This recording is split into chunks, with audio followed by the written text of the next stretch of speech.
They usually have to. Hey, welcome to the Reason Reborn, episode 7, everybody. You caught me talking about not drinking alcohol. Sorry. Anyway, it's fine. I can get through this week without alcohol because the news, while it's just as bad as it's been for the last how many more weeks we got in this goddamn year of hell? Too many. 3 more or 2 more? 3. So 49 weeks of hell that we've gone through. Let's just kick it off really quick. But first, Cardiac Sumo, how are you? Doing dandy, man. How's it going? It's going good. Tired of school, other than that. Drop out, be a quitter. I kind of want to, but I can't because then I had to start paying back the debt. So fuck it. You got your degree you wanted already, didn't you? You were going back for another one. Yeah, I got the first degree. Now I'm getting my business major. Fuck, man. You're treating this shit like a black belt. Like, you got your black belt, you're not satisfied. You're going for your second degree black belt all of a sudden. This guy. More knowledge you have, the better off you are. Trust me. Oh, and I'm going to start investing into cyber currency sometime soon. Oh, shit. All that nerd talk. Hey, you got to start investing. Trust me, people. Investing in fake digital money is beneficial because real money is about to go out the fucking window for everybody. Okay. So you probably should. Everybody should probably get a couple of damn bitcoins in there, in reserve, just in case, so they can have something to live off on. Shit. That was a depressingly good point. All right, fuck it. And see, I insinuated technology in there. You should be proud of me. By the way, real quick before we start on the topics, I may be getting the chance to drive an almost fully self-driving car. Oh, shit. My sister actually has a newfangled car that does the parking and all that, and has the cameras and will stop. And I'm supposed to be going to visit them. Not going this weekend like I had planned to. I'm actually going to go for the first of the year, so I can spend a week there. But she has a newfangled car, and I'm going to try to drive it and see how it is to live with. Maybe one step closer to being comfortable, man. I'm very curious. I really want to try it because, yeah, you're getting me there. You definitely have started to push me to that point where I'm just like, let's just be like the Jetsons. Damn it. I mean, when I was a kid, we were talking about flying cars, and while those sort of exist, it's not the same. It's not what I was promised. Yeah, we got to take baby steps. We'll get the car to drive us first, and then eventually it'll hover. I mean, we got the hoverboards. Shut the fuck you. Huh? You're not talking about that shit on the wheels, are you? No, I'm talking about the one that they actually got to work. That's not fully functional, but the one they actually got to work that actually hovers. Fair enough. All right. I thought you were talking about that shit people are on the wheels. No. That shit is not a hoverboard. If you stop calling that shit a hoverboard, it's a fucking, I don't even know what the fuck you want to call that. A lazy skateboard? I don't know. It's like an amputated Segway. That's all it is. Seriously. Whatever. Anyway, first topic is John Conyers, the Democratic senator from Michigan, he's in Congress. He's a representative in the House of Representatives. He stepped down today, retiring from a career that most could say was illustrious, except for that tiny little detail of him harassing and groping on women who don't want him to touch it. He was a dirty old man. We ended up finding out in recent weeks, and allegation upon allegation kept coming out, and eventually he finally decided, you know what, after sitting in the hospital, to do a lethal weapon and go, I'm too old for this shit, and step down. Interestingly enough, though, he's pining to have his son take his place, which I find incredibly weird and would hate if the governor of Michigan actually did that. But what is your take on John Connors finally stepping down? First, that son thing it feels a little inappropriate, especially when we're watching Trump's family take over the White House. That's one thing. Second, it doesn't seem like it's going to be very, effective if people see you as a dirty old groper. It feels like that might hurt his kids' chances. If I was that kid, I would have waited a little bit for this thing to, die down a little bit before jumping onto dad's groping legacy. Not that I'm denying, his positive legacy beforehand, but right now doesn't feel like strategically the best time for this. Yeah, no, if I'm his son, I'm like, are you trying to kill my career? Really, Dad? You shouldn't even tell people you have a son right now, dog. Like, your advice to him should be to change his name, get away from this a little bit. Yeah, because what is his son's? I hope his son's not John Conyers Jr. He's the third, I think. Oh my God. Yeah, you're fucked. You have that name. It's not like you can't even escape it. Oh my God, yeah, he is a third. Oh God, poor child. Yeah, you're not. Yeah, you really aren't going to have a good time. No, he needs to sit back and wait his turn. Yeah, the climate is not right for this. Would not be, especially getting the endorsement from him. I mean, he's stepping down for a reason, right? Like, right. If anything, you hurt him by even mentioning his name. Shut up. No offense, Mr. Conyers, I guess. As far as him stepping down, that's a great and all. Who, if not his kid, is going to take his place is what I'm concerned with. Are you going to get another Republican up there that, Well, here's the thing. When a senator retires, step down before an election year, they allow, I believe, I don't know if, can they do this? No, I think Senate runs off, but in the House of Representatives, the governor can appoint a new representative for his state. The governor of Michigan happens to be Democratic, so 9 times out of 10, he's going to replace Conyers with another Democrat for the next few years until his seat's up again. So, there is that. It can be business as usual, even though he's stepping down. I wasn't necessarily protesting against the Republican, but it's not coming up right this second. But when I look at the tax debacle, it does concern me a little bit. But at least he stepped down. He's not like more denying things left and right in crazy ways. But and again, the second reason I bring up the Republican thing is because you see on that side they're not really holding these guys to task. You have this guy stepping down, Franken. He hasn't stepped down, I think, but he's promising to comply with investigations and shit. It worries me that the Democrats might be losing power in an unequal way in this regard compared with their Republican counterparts. And they're already not like in control of the House or the Senate or anything. So, yeah, and see, that's why I don't think the Republicans are going to have an issue with them replacing Conyers with another Democrat, because they pretty much dominate the House at the moment. Next year, if things go the way political analysts are saying, we might see a swing. But as for now, it's a pretty decisive majority for Republicans in the House, where replacing Conyers with another Democrat is not going to stop them from doing what they want to do. That being said, it is very interesting to note, and this is a side to the whole Conyers thing, is that now all of a sudden the Republican National Party is backing Roy Moore, where they pretty much said, no, we don't want him to run. He should step down. And they pretty much stepped aside in the whole process. Now, all of a sudden, the Republican National Party is wholeheartedly behind Roy Moore, which is a very strange, sad, disgusting, mirror image of what's going on with the Democratic Party. Like you said, Al Franken, he said, please investigate me. I will comply with you guys. Conyers kind of bucked, but eventually he folded under the pressure of other party members coming to him. It's like, dude, I mean, he's a part of the Black Congressional Congress, and they came to him as like, dude, you need to step down.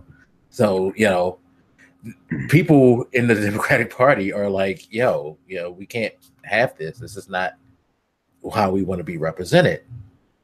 But the Republicans, all they want to do is secure enough seats to get what they want. And I do think the way the Democrats are doing that is I'm not criticizing them. Maybe I am a little bit as far as strategy goes, but that is what you should do. If somebody's doing something wrong and they're not good enough, I guess, to represent you, then you should remove them.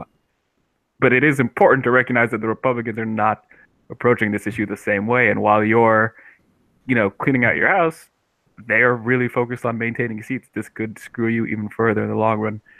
I'm not saying that they should act like the Republicans and keep them just for that. I don't know what you do. It is an uncomfortable situation.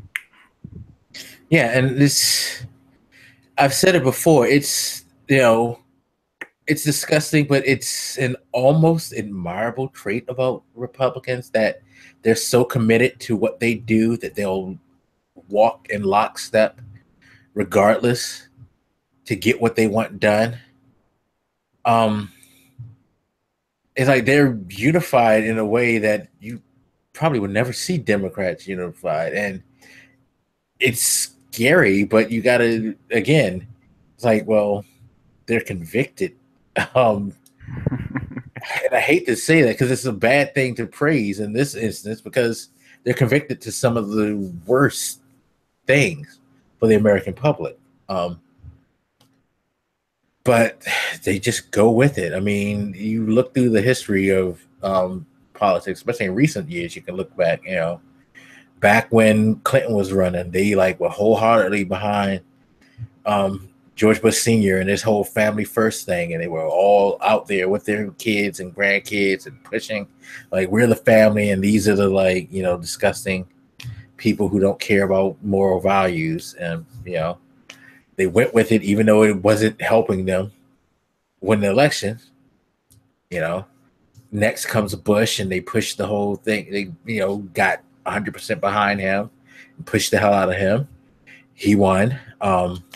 McCain and Palin. Palin was a fucking psycho, but they swarmed around her and rallied around her crazy ass and her agenda. They even made McCain change his agenda to go suit hers.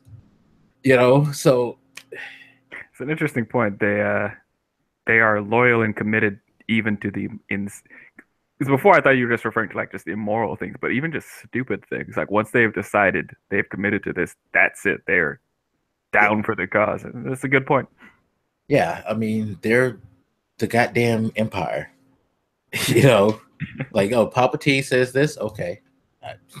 Fuck, why are you going to expose our plans to an unfinished goddamn Star Destroyer when there are flaws to it? I don't know, but okay. So let me ask you this: practically speaking, would you want to see the Democrats acting more like that for the sake of just strategy? I suppose if those of you who probably watch maybe Bill Maher's show, I've noticed recently he's been talking a lot about Democrats need to play a little dirty like the Republicans do, and a lot of people just disagree with that offhand, and I don't agree with it necessarily myself either. But he is pointing out a serious problem, and it's that they're not playing quite as dirty as the Republicans do, and they're not as successful partly because of that.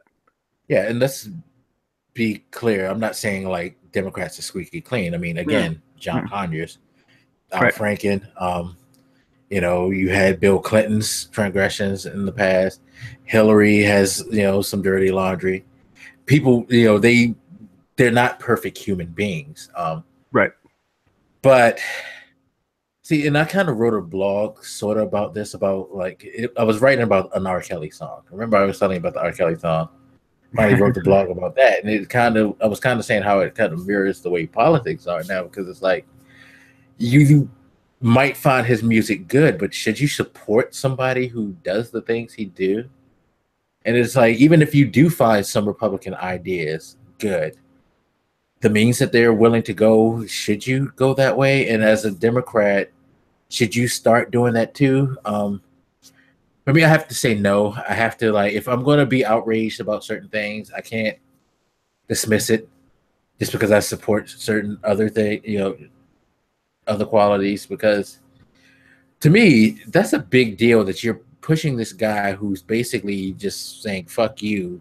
I don't care what people say or how many people accuse me of all this stuff.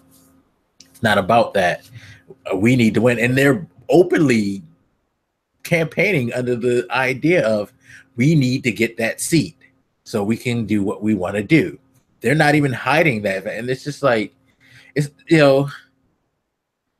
I can't get with that, because how can I respect you if that's the way you're gonna treat? It's like, how can I trust you? Yes.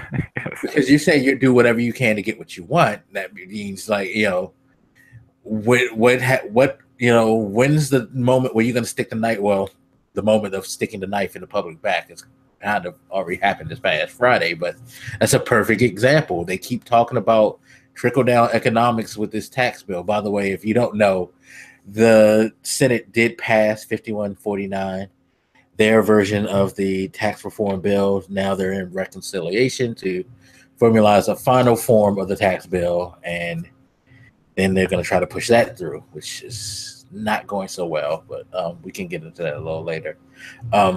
But no, it's just like they keep talking about, oh yeah, trickle down economics. This is going to be good because all these big companies are going to spend money to help the little people. And it's like, ever since Reagan got into office, we've gotten told this whole trickle down economics. And every time a Republican got in office and tried to exercise that type of mentality, what has happened? So I don't want the Democrats to go there.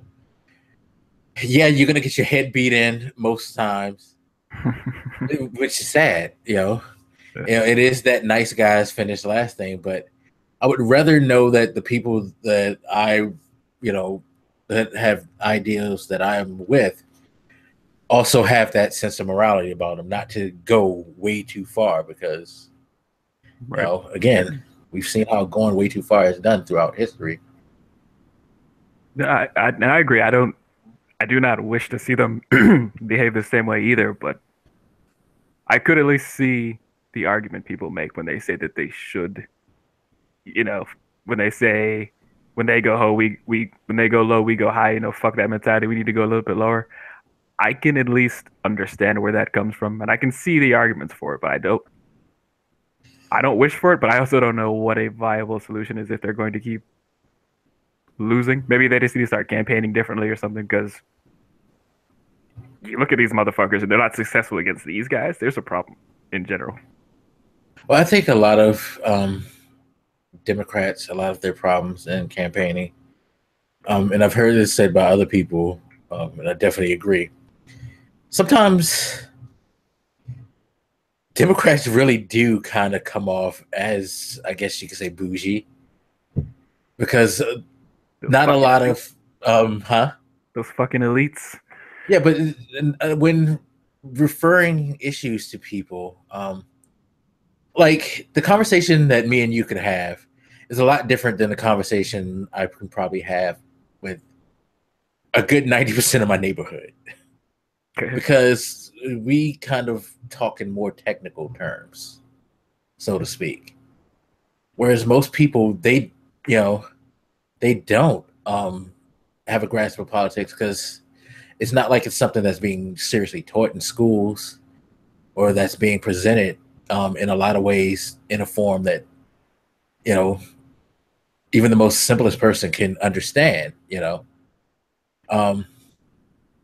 It is a lot of big buzzwords and terms and things like that, and that's especially true with the Democrats. Whereas the reason that Trump won is because he's a fucking dumbass who talks plain. Not saying that everybody who follows him is a dumbass, but the fact that he talks plain and just speaks like a quote unquote normal person is attractive to a lot of people, everybody, whether you're smart, you're uneducated, in the middle, because he's not saying anything that makes you feel like you can't understand, or like he knows more than you. And that's how a lot of people perceive a lot of that stuff. Because get into conversation with people all the time, and they're just like, well, I don't care about all of that. I just care about this blank, simple thing. And Trump, think about how he campaigned. We're going to make America great again. We're going to keep foreign countries from taking over. We're going to protect our borders and keep the illegal immigrants out. It's like, it's simple things that most people can wrap their heads around better than, stuff like, the ACA, affordable healthcare, how it works and all of that, or, different plans for EPA and regulations, the Paris Treaty and all that stuff. That's stuff that a lot of people look at as just way beyond what they care about and what they know. So they need to make their message a little more digestible, I guess you're arguing there. Yeah, because I was listening to a political podcast, a local one, and they made a good point about the past elections that just happened, where a lot of delegates in Virginia, pretty much the Democrats almost did something they haven't done in a long time, which was take the state houses back. They took a lot of seats, and they were talking about one particular lady who was a transgender candidate, and she went off of stuff like, her town has poor roads, they aren't paying teachers enough and stuff like that, which is like, yeah, this is fucked up. This is something tangible. This is something I relate to. We need to get this stuff. And the other guy, he tried to go with the Trump rhetoric stuff, and people were like, well, you're just talking circles and saying like buzz phrases. She's going to fix my streets. I'm going to vote for her. Fuck if I care if she's transgender. No, that's fair. Some of these presenters do tend to go a little bit abstract or, way too high level. And that's not to excuse the American public for not understanding that, but as a presenter, you are responsible for making your message something people can actually understand. You see me write shit. It's all really long-winded shit, but I never try to go with a bunch of technical terms. Or if you ever read somebody who like writes in philosophy and stuff, they're always using these ridiculous terminologies, just almost purposely so people can't understand. You see that a lot with legal writing too. It's like you're almost purposely making your message impossible to digest. And that shouldn't be the point. The point should be to get everybody to where they can understand what you're trying to sell them. And a lot of these politicians either intentionally don't do that or they just don't care to make a simple message. I'm not saying, dumb it down and treat the American public like children, but some of these things are unnecessarily complicated. Yeah. And no, to your point about like how you say you write long things, we can't just hit on how politicians do things. Let's hit on the American public too. Come on, people. Okay. We are kind of fucking lazy too. Like you said, you write long, statements, and I read them, but most people would be like, man, this dude's just talking a lot of mess. I ain't trying to pay attention to this, because even though you're probably saying something that they need to hear. But again, Hillary, long, eloquent speeches. Trump, short, nonsensical, but to the point messages. That is a good point. We need to be better at being able to have not just reading long things, but having longer discussions, swallowing bits of information that take a little longer to go through. You send me articles throughout the week. I read the entire thing, sometimes twice over, just because it shouldn't be so abnormal to read or listen to something long. I think that's why podcasts are really good, especially when they delve into certain topics like politics, because they're a longer form conversation and you can really get the ideas out there. If somebody doesn't understand, you can approach it different ways. But, part of the reason a lot of my writing turns out so long is I might touch the same topic more than once in different ways to try to get it across. I've read people who will talk about scientific stuff, but they explain it in as straightforward and simple a way as possible. I really take that value when I'm writing stuff or trying to explain stuff. The main point is actually getting people to understand, not show off how fucking brilliant you are. You know what I mean? Right. Yeah, and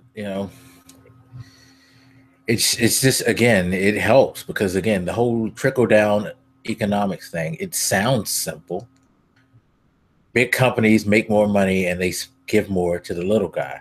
That's a simple term. Of course, everybody, in the room who actually pay attention and study and actually read the longer details realize that no, it doesn't work that way.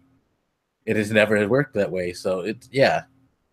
You can capture the imagination a lot easier if you quote unquote dumb it down. And maybe that's what a lot of Republicans need to do. You know, that's uh, that's a good way to start connecting more with people. I think that's what someone was saying this about Elizabeth Warren. I think is true. I think the reason why a lot of people like her is because she kind of does speak directly to people. She when she's doing her inquiries against corporations, she like, you're taking people's money. She doesn't like go into the whole you've broken article such and such and such. Like, no, you're stealing from people. She just says it bluntly, and that's a good quality to have. That would make her a good candidate. I actually would love to. I mean, well, I don't want this man to run for 4 years. I mean, to be president for 4 years. I would love to see what would happen if he ran against her. I feel like Elizabeth Warren would frustrate the fuck out of him. Oh, Trump. He would walk off stage crying. Like, I really think she would just like be too much for him. He couldn't handle it. If you can stay focused, certainly. Yeah, I imagine myself like I put myself in the shoes of, say, Hillary, standing shoulder to shoulder with this motherfucker, trying to have a conversation with him, and I admit I'm not sure I could maintain my sanity very long with this guy. Like, I don't know how to put it into words, and maybe I shouldn't. It'd be too rude, but yeah, no. I honestly can't see myself trying to be civil. I give Hillary credit. She was as civil as she could. She broke a couple of times and went low with him, but she tried to be like the bigger person, and that probably was to her detriment too, because it came off as like she was just arrogant, looking down towards his, stupid little man. But I would love to see Elizabeth Warren just like, no, what you just said is the stupidest thing I've ever heard, and I'm going to tell you why. And you're going to sit here and you're going to listen. Shut up and let me explain this to you, because I can see her doing that. I guess that would be a better approach because I feel, if I imagine myself in that spot, I feel almost instinctively that I would start replying to some of his catty remarks with even better catty remarks because I'm smarter than him. So yeah, it would be very easy to devolve into a bit of a catfight with that motherfucker. So if you could keep the insults to being purely intellectual and on point, then yeah. See, that's what she can do. She can insult you, but be on topic. She doesn't just run out and just. I mean, she's brilliant at that shit. She knows how to slice into you while making sure she gets her point across, and not just turn it into a like huge cat fight. I guess we'll see who. If we still have a country, we'll see if she does. Yeah. I would like her to run. God forbid she gropes some kid or something. I mean, I would be fucking sick if we. Because right now, okay, I will say this for my short list for Democratic people. I do have Cory Booker's kind of like the outlier for me. Kamala Harris would be good, but she got kind of 3 strikes against her. 1, she's black. 2, she's a woman. 3, she's mixed race. So, and so she has like three things holding her back, but she was a prosecutor. She understands the law. She understands, how to speak to people. Well, maybe it won't hold her back. I mean, after a Trump presidency, the exact opposite might look pretty good. And, a lot of people talk about having the first woman president be Hillary Clinton and all that stuff, and saying the fact that we didn't vote for Hillary was proof that we weren't ready for a woman president. I don't think that's true. That's not Hillary true. Was not as popular as people like to pretend she was. No. And again, Hillary had, with the stuff that come out in the aftermath, it's something that I thought of before all this broke, is that she did have a sense of entitlement. It was like, okay, now it's my turn. It was like, we let this guy get his turn and make history. Now it's my turn. She kind of had an air about her to me that she was owed the next presidency. It was like, it was supposed to roll. And, when you thought about it, a lot of people thought that's the way it was going to go. It's like, okay, we came to our senses and we got progressive by electing an African American to lead the country. Let's keep the progressive ball rolling and let's go with the women. It's just gonna like roll right into it. But it didn't work that way. Yeah, I do think a fair amount of us would be fine, more than people thought at the time. Too many people were too negative about the fact that Hillary didn't get elected, saying, "Oh, we're so sexist." And yeah, some people definitely didn't vote for her because she was a woman, but she was not a popular woman with a large portion of the American public. That's just true. No, the fact that Bernie was able to swoop in and split things so much proved that, because he literally split the party, because he gave everybody a more quote unquote appealing candidate to go for, not necessarily the better candidate, but a more appealing one. Yeah. So I say all that to say, I think Kamala Harris could have a better shot than. Yeah. But yeah, she would be number 2 on my list, and then of course Elizabeth Warren. I think like she would be able to, because she can play, and I hate to say it this way, but she can appeal to a lot of different bases. She's very smart. Like I said, she talks plainly.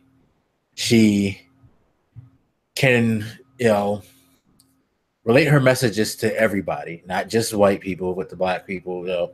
She's got a universal way of the way she speaks that is appealing to everybody. She has that thing that I think is what got Bernie Sanders to the level that he got, is that she's very, very easy to, get with the way she talks. You admire her passion and her convictions in the things that she believes in. I just think when it comes to her and Bernie, she's a lot more on point with the message and isn't afraid to actually sit and have a conversation and actually explain to you exactly what she's trying to tell you and what she's trying to do. I think one of the things I think that soured Bernie is that he was sort of evasive. He was kind of the friendly version of Trump, where he gave you all the speaking points that you wanted to hear, but he didn't really always put substance behind it, in my opinion.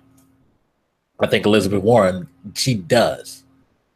And that's why I would put her as number 1 right now on the list. I'm sure there's some other people, if I really sat and thought, that can make a run. I'm kind of mad at Anthony Weiner for being a fucking dirty old man himself, because he probably would have been president at some point had he not decided to pull his dick out and send it in little girls' DMs and shit. New tricky dick there. Yeah. What could have been. Yeah. Yeah, those who I would like to see at least try to run. Anybody should be able to beat Trump, but then we said that before, didn't we? Speaking of Trump, we're going to go to the Michael Flynn thing, where shit's really popping off in the trap house, aka the White House. So former National Security Advisor Michael Flynn pled guilty on Friday to lying about his conversations with Russia to the FBI. No one knows exactly the details behind this, whether he cut a deal or not. FBI's not talking, he's not talking, but the consensus is pretty much this guy probably flipped on Trump and is working with Mueller to help dig deeper into his investigation, because we got the news that sources were saying that Kushner was actually a seriously major figure in the discussion, and he was mentioned. You also have now Mueller trying to get Paul Manafort back in jail, as Paul Manafort apparently is writing a memoir detailing the whole situation, which is the dumbest thing in the world. You're fucking under indictment for a federal crime, and you're going to try to write a book about it while you're under indictment to give the details or your account of how the story went, which Mueller is trying to get the federal court that gave Manafort bail. He's trying to give them the reasoning that since this guy is actually trying to talk about the case before his trial, he's trying to basically persuade to his side, and that's violating his bail agreement, which I gotta say, that's pretty damn smart of Mueller. Pretty dumb of Manafort, who I guess thinks he's smart. Pretty smart of Mueller. I hope it works, because I see if Flynn really does know a lot, I do believe Mueller's right. Paul Manafort is going to run. He's going to run to Russia, or he's going to run to some non-extradition company. He's going to be sitting in the airport next to Snowden. Shit. Ooh, the fuck is that? What's this? Got fucker number 4 that this guy is taking down? Like, good God. Yeah. Yeah, like, we are about 11 months into this presidency, and this motherfucker is taking down 4 people. What the fuck? It's incredible. These are like random motherfuckers. Like, these are people whose names we knew. You know, they were fairly high up in the. He was the national security advisor. Yes. Like, pretty much. But only for a few weeks. But intelligence funneled through him and then to the president. These are not small fish. Like, this is looking worse and worse and worse every fucking day with this. Yeah, and our president, of course, he decides not to make it any lighter because he decides to tweet, yeah, I knew Michael Flynn was lying. That's why I fired him. Which is him lying about not knowing, which he told the press and everybody that he had no clue what Michael Flynn was doing. Yet he tweets, yeah, I knew what he was doing. That's why I fired him. Why would he say anything? Like, he didn't have to say anything. This guy is really fucking stupid. Very, because now he's backtracking. And then his lawyer, which fucking fire that guy. Seriously, I know you're a dumbass, but you need to really smarten up and fire your goddamn lawyer.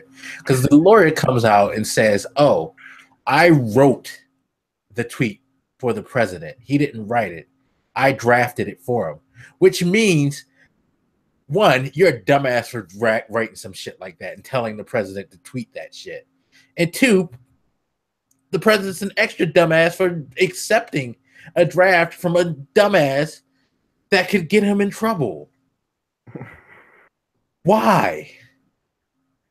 Yo, who is sucking this dude's dick? Like, what? Man, the fact that he was willing to take, I was going to say credit, responsibility for that is mind-boggling. Like, this whole story, I can't believe. And, you know, people talking about how this Twitter thing could be an admission of obstruction of justice.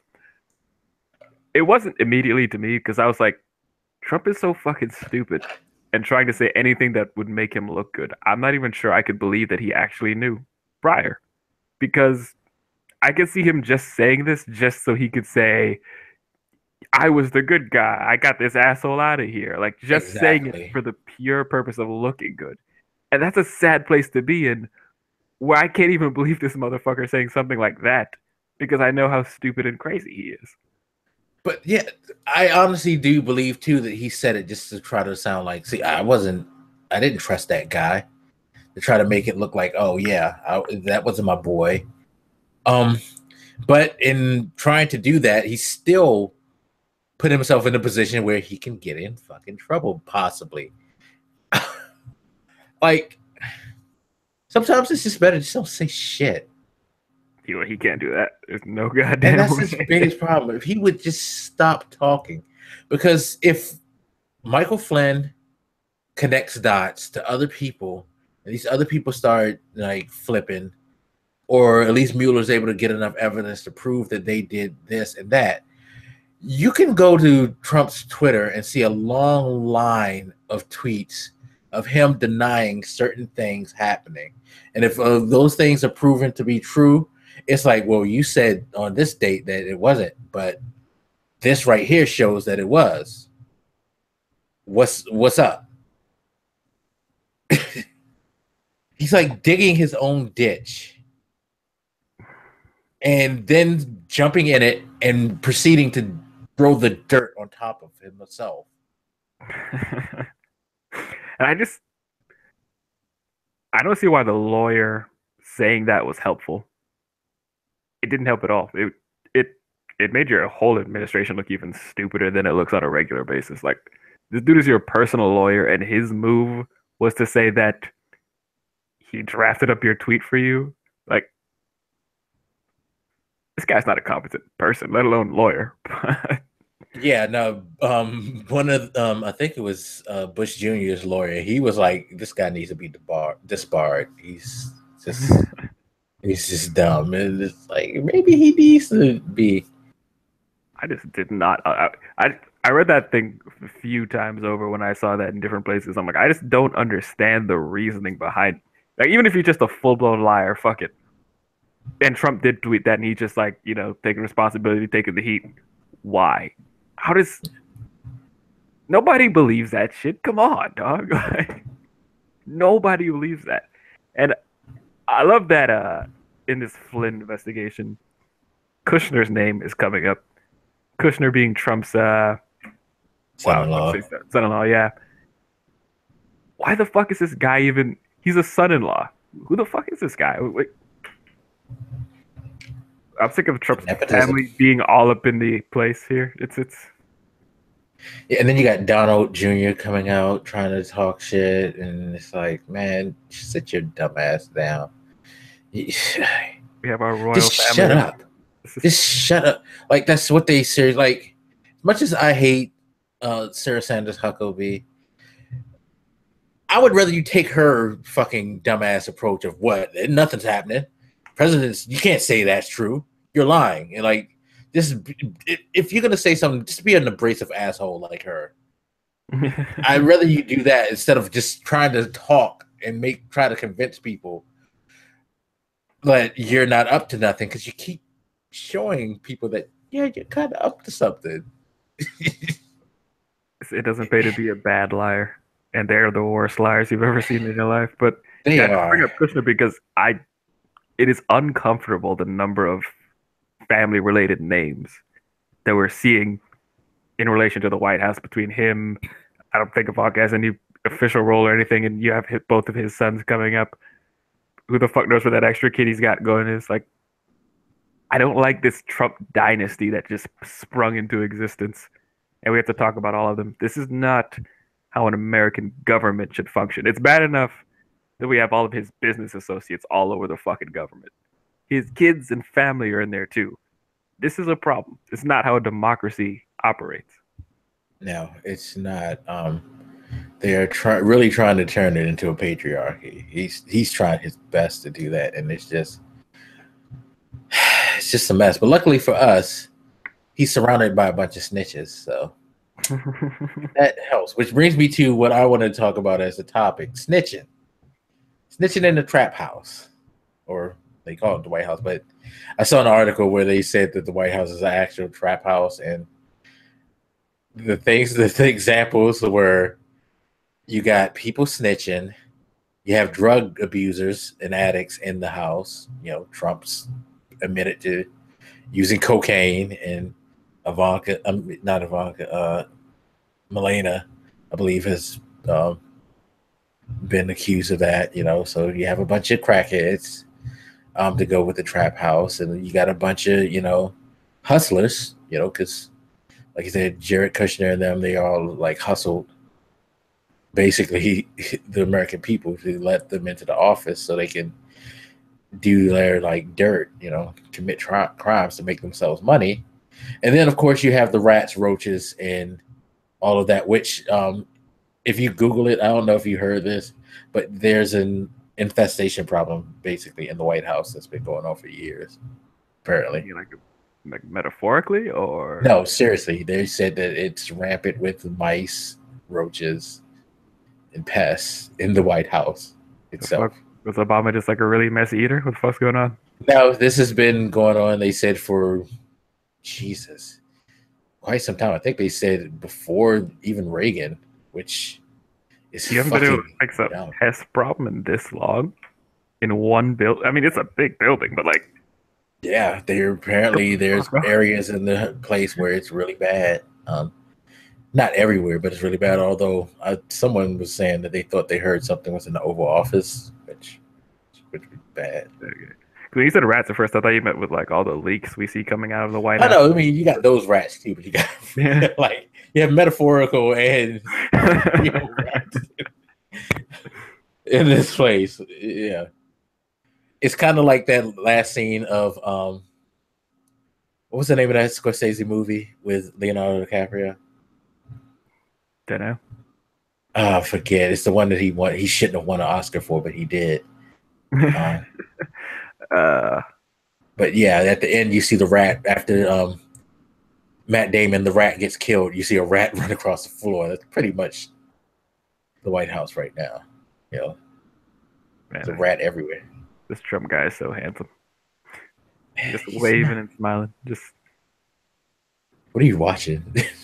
Why are you watching that man? Twitter, like he just has this thing up. He's like, yesterday I was thrilled to be with so many wonderful friends, and he's like giving a speech and like a waving.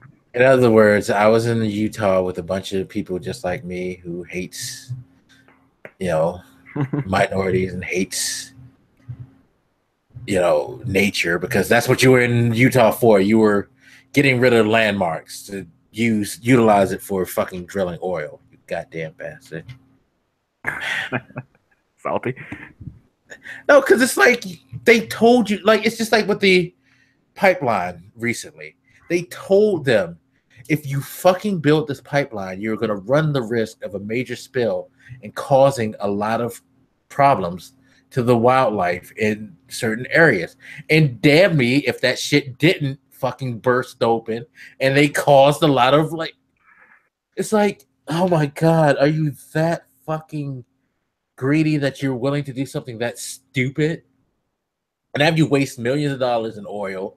You're gonna have to fucking clean up the area, which is more millions of dollars, and then you're gonna have to fix the shit, which is more money. Assuming they do any of that, sure. Yeah. Fucking yeah, exactly. Assuming they actually do something about it. God damn I would be somewhat surprised if they did. I would not be surprised at all if I see Sarah Huckabee Sanders come up and say, we can't afford to waste the American people's money on this. Just clean up. It's just dirt and trees, man.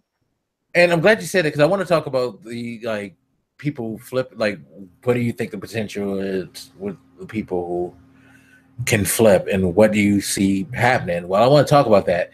You just reminded me when you said something about we can't afford that. Oh God, if I could find the senator's name, I swear to God. Did you hear the senator who, after they passed the tax reform, say that poor people need to stop spending their money on booze, women? I saw an article somewhere. Yeah, it came up as a headline. I don't think I got to read it, but I did notice that. Yes.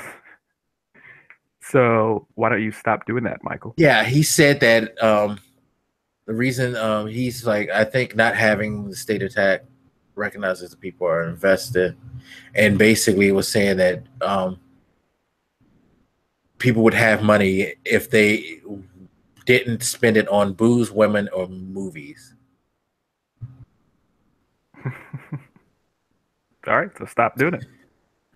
What's your problem, man? All these fucking women you got behind that green curtain over there. Yeah, I got an R. Kelly concubine in my house, sure. For that golden shower. Gross.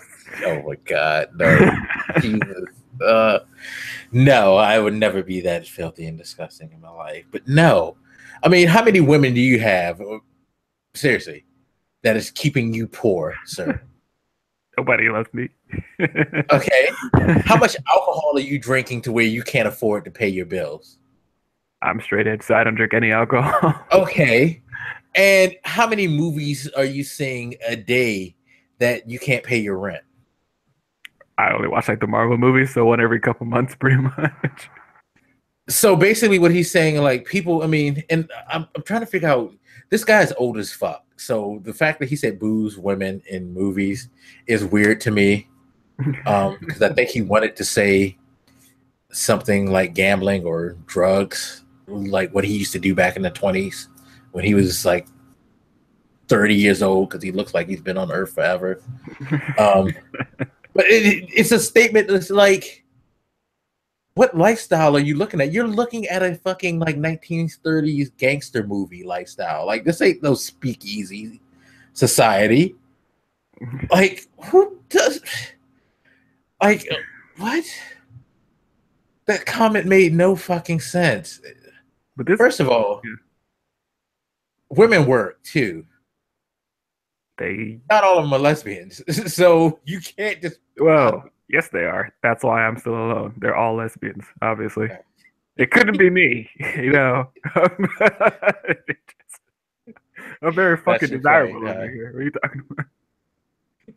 But it's like, okay, so that statement about the women thing, and seriously, how many people do you think are out there single and swinging and fucking cheat? You know what? They need to do an investigation on him for sexual harassment, because that statement makes me wonder, what do you do after you leave, you know, the Senate or the House, whichever one you're from? What do you do when you leave the congressional building? Are you going? Are you speaking from experience? Like, I'm gonna go get me a bottle of Jack and find me a woman to go watch fucking Justice League. God damn it, let's go. So you hear a lot of people talk about like, you know, the elites, like Hollywood elites and all these people who make money, particularly liberals. And it always weirds me out that they're always accused of being elite because it's motherfuckers like this who have this extreme disdain for people who don't make as much money as they do. Like these character judgments, like, oh, you're poor, you don't have any money. Obviously, you're wasting it on cell phones and booze and movies and TVs that you don't need and new cars and all this random shit that they don't have. Like these weird assertions about middle class, if you can say they exist anymore, lower middle class people, they're irrational, they're unfair, they're not true. And I would like to, as just a defense for them, this notion that they shouldn't be allowed to like buy a new phone or a nice TV or have nice shit. What the fuck's wrong with you? You have one life on this planet. You can treat yourself to something every once in a while. Not saying you should go out there and waste your money on all the frivolous shit, but these people who judge everybody else for buying one nice thing, it's really fucking annoying. You have, you know, okay, maybe some of you believe in like reincarnation and like an afterlife. I don't, so I'm pretty, you know, intent on making this particular life good. I don't blame those people for wanting nice shit sometimes. It's not the end of the world. They're people like anybody else. Why can't they have that type of stuff? It's also kind of contradictory when you think about it, because go back to the trickle down economics thing. The whole purpose of that is because they're saying companies get breaks, have more money to spend on more people to hire. Those people they hire are able to pay their bills and to be able to spend money to put back in the economy. Those particular things that you spoke of, sir, booze, women, although the women part, again, what the fuck era are you in? Because you basically saying that, I mean, I want to know exactly what he meant by that. Because are you trying to say people are like buying women like prostitutes? He's complaining about how expensive his prostitutes are, right? Or things like that? Yeah, because shit, no. Or are you just trying to say like, oh, well, you're buying women through dinner, which ain't true either. That's kind of fucking dumb. Like, I bought you a Happy Meal. I own you. Like, is that your? What do you mean, sir? Please explain to me. But those things, booze, movies, those are goods that I'm not counting the women. I'm sorry, I can't count the women because that's just asinine and ridiculous for him to say. But alcohol and movies, entertainment, those are things that stimulate the economy because people buy stuff, businesses grow. Isn't that what your whole purpose of your whole fucking tax thing is, to make more money for businesses? Now are you trying to say that you have a problem with those businesses? which I highly doubt because, again, he looks like he's had a lot of booze and watched a lot of movies because he's old. He can't do anything else but watch movies now. But What? it goes back to this just irrational disdain for poor people. Like, they're poor. Obviously, it's their fault. They're lazy. They're financially irresponsible.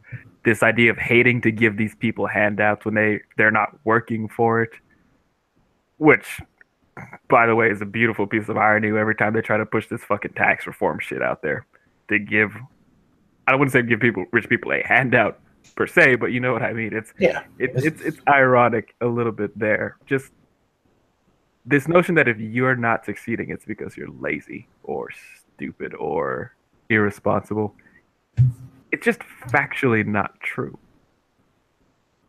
And yet they just keep spouting it decade after decade like it's something in the Bible or some shit. Like they're just taking it as a divine truth that was passed down to them by God that the poor are lazy. Yeah, which we know isn't true because most people in this country that are poor are the hardest working people. They're the people that you're cutting money from. You're taking away tax breaks. We talked about teachers just last week. Are they lazy? Yeah, teachers are fucking like overworked like shit.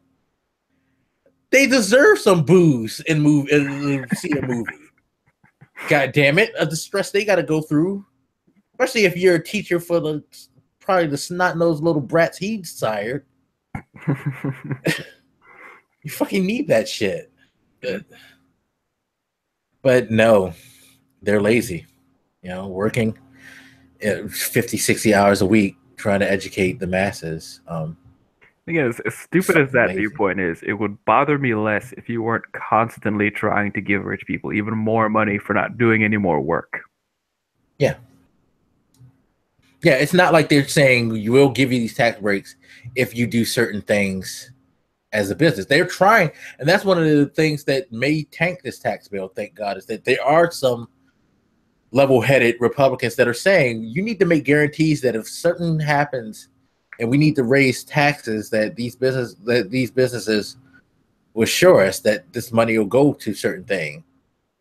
You know, or they'd be willing to have our taxes raised, and like others like no, we can't raise their taxes. We can't make them spend that money on certain things. But they're just going to do it out of the kindness of their hearts. Don't worry about it. No. Again, when have you ever seen like a rich person be willing to do that? With that's few really exceptions. With the rich, by the way, like it's a stupid business move to spend more money than you have to. You should always be looking to be more efficient in your spending, spend less. That is just what you should do as a business. Yeah, in a for-profit business, that's what you're trying to make as much money as you can. Your goals are not aligned with providing jobs. Reminds me of a couple of elections ago where we were calling them we called them job providers or whatever the fuck. I don't remember who started using that term a lot, but it was very popular for a while. They're not businesses; they're job providers. They're giving jobs to the American people. Yeah, no, they're jobbing us, sure, but no. I mean, a business obligation is to be able to function in the black, and for most business owners, they don't just want to be in the black. It's not like they're just trying to make enough money to live comfortably. No, they want to be fucking rich. And they want to make sure they have enough money to last them forever. And, it's not just about being profitable even. It's about fucking being on top. Yeah. And to some extent, I don't think most of us have a problem with that until you start acting in more immoral ways to do that. But just the plain concept of wanting to be rich and making as much money as possible, I don't think most of us have a problem with that. But stop lying about their intentions. Yeah. Their intentions simply do not align with everybody else's well-being, and there's no reason it should. Stop being dishonest about that. Yeah, I mean, look at your president. When has he ever done anything to this ensure? Motherfucker said like this tax thing is gonna like hurt him and his friends. Like I could, the Yeah, balls like, on oh, it's killing me to like the fucking Anne. the ah. I Like, oh, I'm a smiled. billionaire, and now I'm not gonna be a like trillionaire or a double billionaire. Oh, fucking, my heart does not bleed for you. I love this guy so much. To just stand there in front of everybody and spout such unbelievable bullshit. Yeah. It's All right, not even so like he's stupid and believes it. He knows he's lying. yeah, that's the thing. He is, well, I mean, he is stupid, but he also knows he's lying too. Let's never be dissuaded from the fact that this man is stupid. Right. Are we about to hop No. off that tax thing? Huh? Are we about to hop off that tax thing? Because if we are, there's one more thing I wanted to say about that. Oh no, we can go ahead. This whole not giving people time to read this shit and then adding a bunch of things in shitty handwriting. How the fuck does that happen? Can you explain that? Like, Yeah, that bothered me too when they were saying they were just adding stuff at the end. It's like, what? No, what? No, because. But again, it goes back to our earlier point about how convicted they are of getting what they want. They're willing to do the most like dirtiest things. Like, it hasn't even been like fully reviewed by the budget commission that normally reviews things like that to tell you whether or not. I mean, we've gotten like analysis, but there haven't been full um you know analysis from the budget committee because they don't want them to see that because they know it's fucked up, but they're comfortable with that. It's like, I don't. I mean, they're sneaking this shit in. Like, what did they pass this thing through at like 2 a.m. or some shit? I don't remember. People don't have time to read it. They physically. I remember you probably seen this clip of this dude like bringing it up with. He's like, "It's this thick. I got it like a couple hours ago, 25 minutes ago, whatever the fuck he said." And they gotta, approve it in the next couple hours. Like, how can you get away with presenting a document that nobody physically has the time to fucking read and physically can't read because of the bad handwriting and other issues? Right. Like, how does that work? How can you allow that? There must be something in place to prevent that. That is crazy. Yeah, and if there's not, there definitely needs to be now because I don't like the idea of, and I'm not saying that Democrats probably never did this too. They probably have, but either way, the idea that you can pass a law like that without it actually being like have a final draft to it for you to vote approval on. Like, I understand there's a House version, there's a Senate version that needs to be reconciled. That's weird too, but I'm comfortable with that as long as both present their final draft of what they think. Don't just be sitting there and doing revisions. It's like you wouldn't get away with that in any fucking college course. You couldn't come with your thesis and be like, hold up, teacher, let me add this to this. Oh, and I forgot to put this. Let me stick this right above this line right here. This is what I meant to put in between this paragraph right here. Oh, I'm gonna like point an arrow to where this is supposed to go. You can't do that. You can't go to work and your boss asks you, did you finish like programming? And it's like, oh yeah, I'm done. Oh, my bad.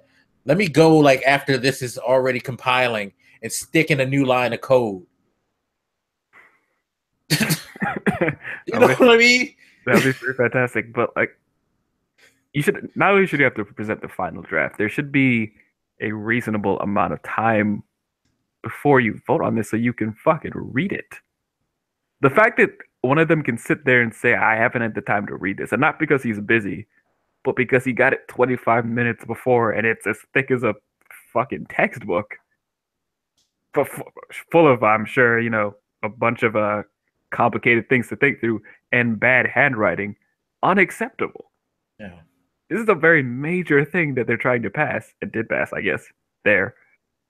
And you can't even, you have people who cannot read it because it's handwritten in places. Unacceptable. That's how they should look at our lives, though. It's that simple for them The to do second he things. pointed that out, that should have been like that entire voting session should have been canceled. That should have been pushed back. Like, what the fuck? I cannot believe there's nothing in place to prevent something like that. And you know what makes it worse? I just thought about this. Oh my God, this makes it worse. You know, one of the reasons why this was rushed, right? So we'd have a nice Christmas. No, so they can, because they're going on vacation. They're about to go on vacation. And by the way, in the midst of all this, we may have a government shutdown while they're on vacation because they still haven't fucking settled a goddamn. You're trying to change taxes. You don't even have a fucking government budget. What the fuck?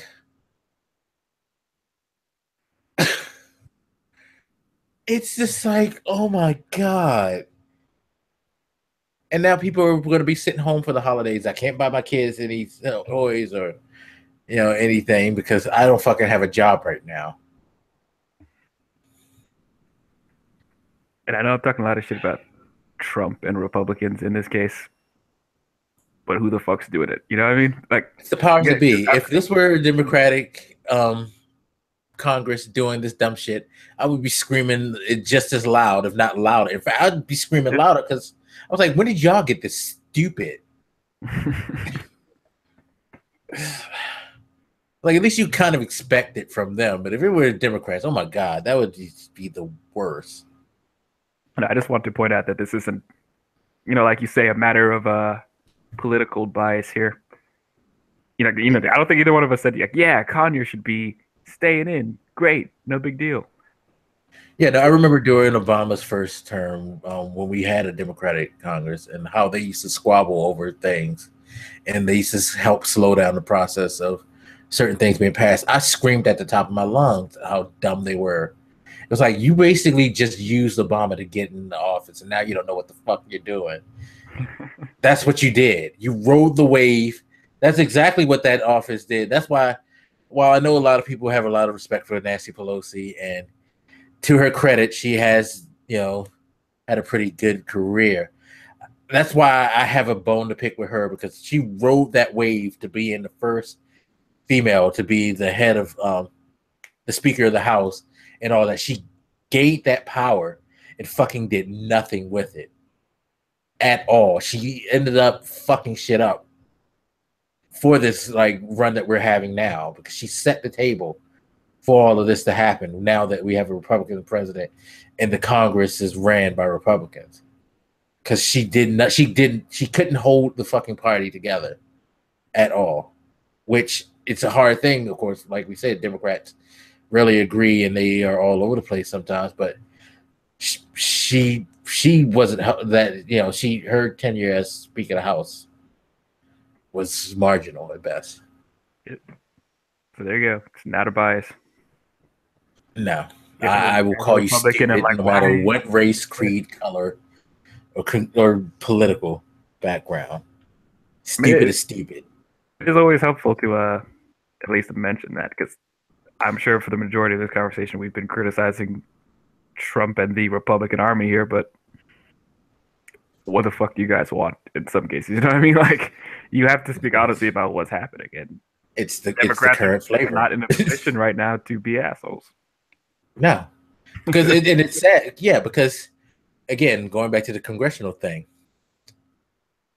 they could only vote 48 times against this.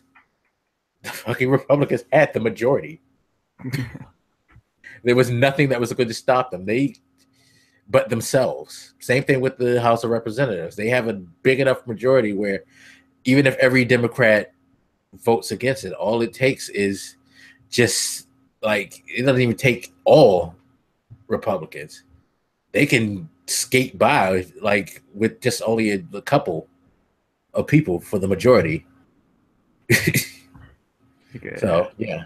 But yeah, I didn't mean to jump on this topic too long. I just really didn't understand. No, because it's very important. What the regulations around that sort of thing must have been. Because I was shocked and amazed by what they were saying. And this isn't the first time I've heard somebody say they didn't have time to read some shit. And I'm like, you shouldn't be saying it again. We should have had this done with the last time. You should never say that. You should. I would rather you lie to me and say, "Yeah, I understand it," and then flub on some point that if I mention it and you don't recognize it, then I can like sit there.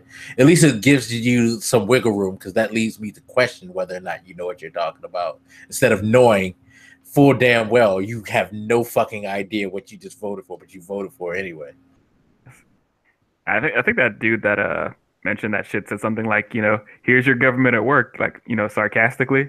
But it was really fucking depressing when he said it. Like, Yeah, it made me a little sad. I'm not gonna lie. it does. It does. But really quick on the topic about snitching, or basically this whole issue with what's going on with the Mueller investigation. I guess it pertains to a lot of different things because we're getting a lot of people coming out and accusing these congressional leaders of things. Um, with the Trump administration, this is especially interesting because there have been leaks and confidential stories given to the press from people within, but I don't know if I've ever seen a situation where you get so many leaks coming out on things, and it's not things like political. It's not even really political agenda things. It's criminal acts that are going on within the Oval Office, and I don't know. Do you think that I'm going to ask this question in all honesty because a lot of Trump's defense and a lot of everything he's done, like bringing in Kelly and things like that to quell the leaks, and to shut down people who are disloyal. Um, do you think these people are betraying their uh, their government or at least their party by doing this? Do you find snitching in a political sense wrong? This is a really difficult question. I've thought about this, especially early on in his presidency when the leaks were really starting, and he was complaining a lot about it. I feel like we need to know this shit, but there is definitely something to be said for secrecy, being able to trust the people. It shouldn't be the case that the president can't trust the people he works with not to be just throwing every little thing out to the media. Uh, Granted, Trump is a very unique case in that regard, but generally speaking, our government should be a little bit more tight-lipped. I know people don't like that because there's people who uh, are in love with like WikiLeaks and Snowden and all those guys saying, fuck it, the government shouldn't have any secrets. I've heard people make arguments as extreme as, because of Hillary's thing with the email server, that they shouldn't even be allowed privacy in general. If you work in the government, that your privacy right should be ceded, which I don't believe. I think you need the right to privacy in a healthy democracy. You definitely do. You need to be able to, say I'm working for Trump and he's doing something extremely illicit that I need to be able to talk to somebody else about. And maybe for my safety, I need to be able to speak in private anonymously with people and not, have my identity revealed and shit.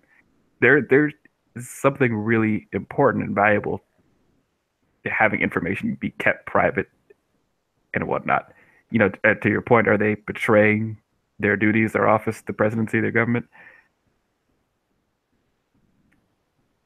Yes, but I I don't think it's the worst thing ever. I do think it's wrong that they are doing that, or at least they shouldn't do that. But this is a unique case because this isn't like random tabloid shit. This is a lot of criminal acts that we're talking about. We are discussing things at the level of fucking treason. This is not, hey, he said some mean shit about what's her face over there. I, I don't have a straightforward answer for you and I have thought about this quite a bit. I do not think that they should be saying that stuff, but I fear for where we would be if they weren't. Yeah, And it's funny because I kind of feel like you do because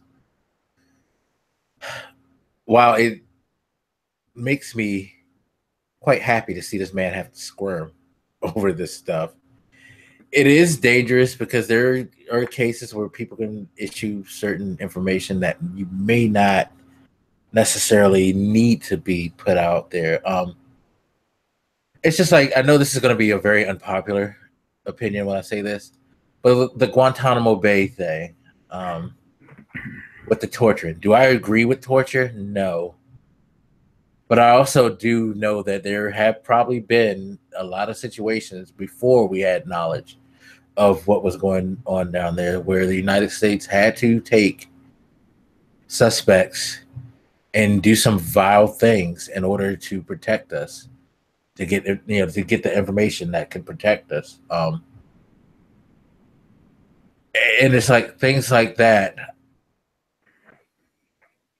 My moral sensibility is going to protest when I hear about it, but it's also one of those things that I'd rather like what I don't know won't hurt me, and I'm comfortable with that because there's plenty of instances I'm sure that happen on a daily basis where we were this close to all being eradicated, but somebody Jack Bauer some shit and um, saved the day. I'm pretty sure that as fantastical as 24 is, I'm pretty sure there are some more realistic cases of things like that happening. And it's like you look at something like 24 and the things that Jack Bauer does, he's a fucking like psycho. But he's a psycho for us doing psycho shit to make sure that we're okay. It's just like with the Snowden thing. A lot of people are very, divided on that because it's like, yeah, it's nice to know that the government is doing some things that is evasive to us. But how much does Snowden need to tell? And aren't there something again? Some of those things are being done because they're trying to catch criminals. They're trying to catch terrorists, what have you. I think in cases like those, or like WikiLeaks, for example, those types of leaks, they were not thought out. They were just full dumps of all information. Some of it was not relevant to anybody. Some people got hurt unnecessarily because a bunch of information that wasn't helpful got leaked out there. So I would say if you are going to leak information, not that I am suggesting you do, but you should at the very least not be like them, just dumping everything out there because you feel like the American people have a right to know. It should have a purpose behind it. Those guys did not curate what was leaked very much at all. And that was part of the problem ethically with their leaks. Just, hey, the American people have a right to know, fuck it. And they just dumped everything out there. And there were people who got unnecessarily hurt by that type of thing. As far as this particular instance goes, I think we should even take a step back and just ask, aside from the Trump situation, because that is uniquely bad. I do think there are people out there who wouldn't agree that government officials should have privacy or, personally, it sounds kind of counterintuitive, but you need to be allowed to lie. If you're a citizen, if you're a government official, you have to be able to lie. Sometimes necessarily, you said what I know won't hurt, what I don't know won't hurt me, whatever. I'd go further and say what I do know could hurt me. Say we have some agents in the field or something, and keeping information private is paramount to their safety. Sometimes you have to be able to lie and keep information away from the public, and that doesn't make people comfortable, but that is necessarily true. We can't know everything. Yeah, because I think some of the stuff I can't remember exactly, but it wasn't some of the stuff that Snowden revealed kind of things that could have made connections to secret agent, or at least he probably knew some stuff that could have connected. And I think that's one of the reasons why the United States was so adamant about getting him back, because being so high up in national security that he was, he could have done that. He could have gave some information that could have put two and two together in another country, and they realized that this guy right here is actually a double agent or something, and he could have lost his life and things like that. Yes, maybe I was being incorrect when I said he didn't curate what he leaked, but there have been leaks where they didn't seem to care what was leaked. They just threw everything on the table, and that is Well, definitely no, some of these places don't like the WikiLeaks thing. That guy, he definitely strikes me as someone who's not necessarily thinking about the ramifications of what he does. In most cases, I really think that a lot of times he likes the idea that he has this knowledge because that's what he did anyway before he started WikiLeaks. He was a hacker who just liked to hack into shit and then all of a sudden found a cause, quote unquote, and ran with it and became rich off of it. You know, let's not be, I can't think of his name right now, but he was not always this social justice warrior that people try to like, you know, place him as. He was like your regular everyday scumbag hacker as a kid. um, Julian Assange. yeah, yeah. Like No, I was thinking of his he's name been and caught several times trying to like break into different things, businesses, and all that. And it was just like all of a sudden the WikiLeaks thing popped off for him, and that became his like banner. But he's fucking scumbag. And I did want to bring those cases up because I have seen people definitely treat them like heroes, and I think while some of these ideas are complicated and debate worthy, I think calling them heroes is a bit of a stretch, especially in his case. Yeah, like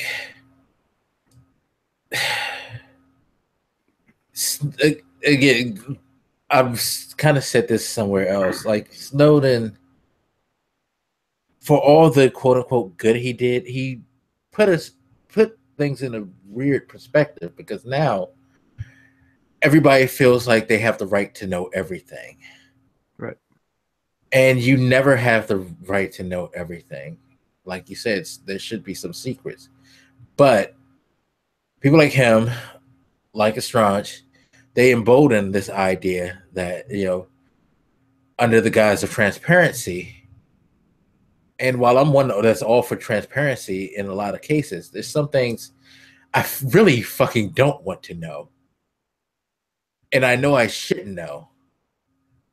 And that line isn't always clear, but I pointed that out because I couldn't believe what I was reading with some people. They were very explicitly making arguments like if you're in government, and it was because of Hillary's security fumbles, that if you're in government, it should be totally transparent. You shouldn't even have privacy. And I said, fuck that. She's an American citizen. I'm not saying that I agree with what she did, but she's an American citizen. She should have some privacy. This isn't a fucking some 1984 type government where you can just strip a person of all sense of privacy. That's not how that works. We don't want to live in a society where a person can't be guaranteed some level of privacy. That's one of the scary things with. What's that? Go ahead. I was just gonna say that's one of the scary things we have with cybersecurity now, where you know the idea that somebody could hack in and take your information. That's terrifying because it's a breach of privacy. It's a very serious breach of privacy. People, they might be taking the idea of privacy for granted here, is what I think. I don't want to get too deep on that topic, but I remember I was having a conversation with somebody the other day about, you know, surveillance, the increased surveillance in our society. And like automatically they were like, well, I don't have anything to hide, so I don't care. Same thing with cybersecurity. Like, I don't have anything to hide, so why does it matter if they know every little thing I do? The fact that you think the point is that you don't have something to hide is kind of the problem. You don't think that privacy in and of itself is important enough to protect. And if you didn't have it, I think you would think that. But I don't know. I feel like there's a generation of people out here who don't think privacy matters at all. And they need to be 1984 because it definitely matters. It's funny that you say that because, like, you know me from YouTube content. You know how I talk about all types of stuff that a lot of people would probably be like, yo, I would never tell that story in a million years. You know, stuff about, you know, porn and sex and strip clubs and all of that. Golden showers. No, I've never done that. But what's never that great shower curtain behind you for, Doc? But never peed. I don't even like the idea of accidentally peeing on myself. So why would I pee on someone else? Okay. Um, no, that won't happen. I can go off on a side on that, but I'll save that for a drunken old man rant. The Black Vegas on YouTube if you want to see him. Anyway, self promotion. Um, but no, it's just like, okay, I want to look at Pornhub. That's my right. Do I need everybody to know I want to look at Pornhub? No, I really don't. So that's something that I could say I want to keep private. If for example, it's not your right to always know. Everybody has something that they don't want other people to know that they're doing. I mean, shit. We've learned that lesson since we were kids. You would do stuff as a kid that you didn't want mama to know. So you can never say that I have nothing to hide, because at some point in your life, you've always had something to hide, I think. And you don't want everybody to know all your business. Not everybody. That's the thing. It's not just like it's not just a couple of people just happen to like look at the camera and say, oh, cardiacs at work reading comic books. It's like with surveillance, anybody who has access, or who that person who has access feels to show what you're doing. Not saying that you find it bad to read comics. I don't know why I said that. That's dumb. But you get what I'm trying to say in my nonsensical speak. Yeah. Like anybody, you just don't want anybody and everybody knowing everything about you.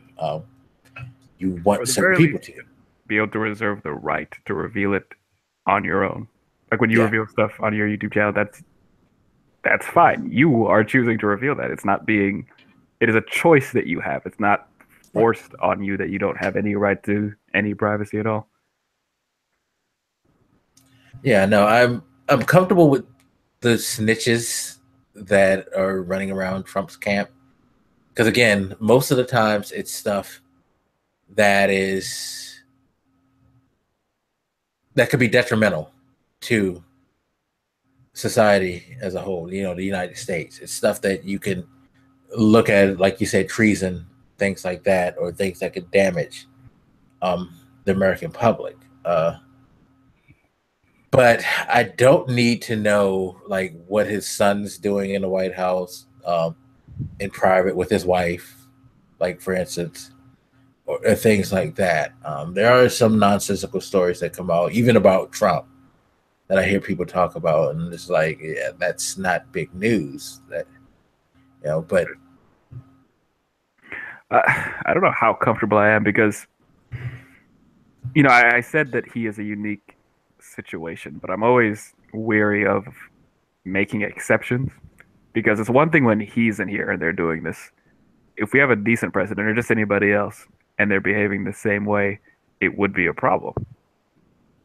Well, maybe it wouldn't if they were, again, in this case, sticking to mostly dangerous things. But I don't know that I'm comfortable with the idea that the White House is filled with people constantly looking over their shoulders, that we have people leading the country who are always on edge because they can't trust their coworkers at all. That feels like a dangerous precedent to set. Yeah. A good example, Bill Clinton and Monica Lewinsky.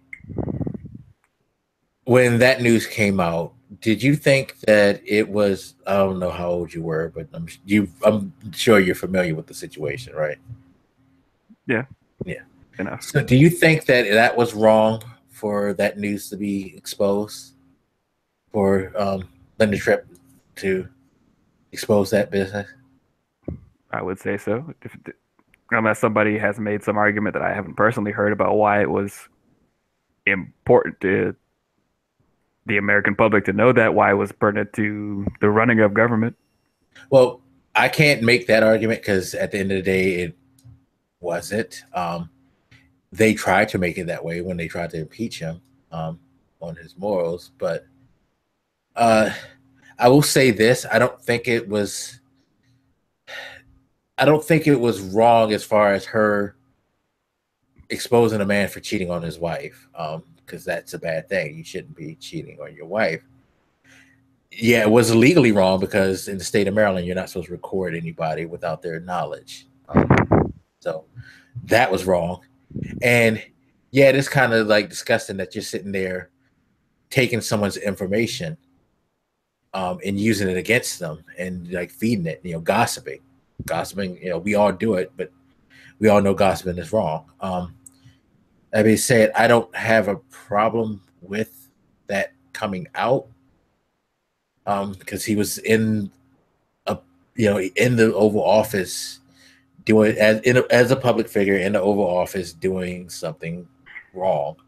And what, she came forward with that story? Huh? She came forward with that information? Linda Tripp? Yeah. She basically, in a series of phone calls, would talk to Monica Lewinsky and record them without Monica knowing them. That's why she's in jail right now. That's the funny thing about this. Out of everybody involved in it, well, no, she might be out now, but out of everybody involved in the whole Clinton scandal, the one person who snitched was the one who went to jail.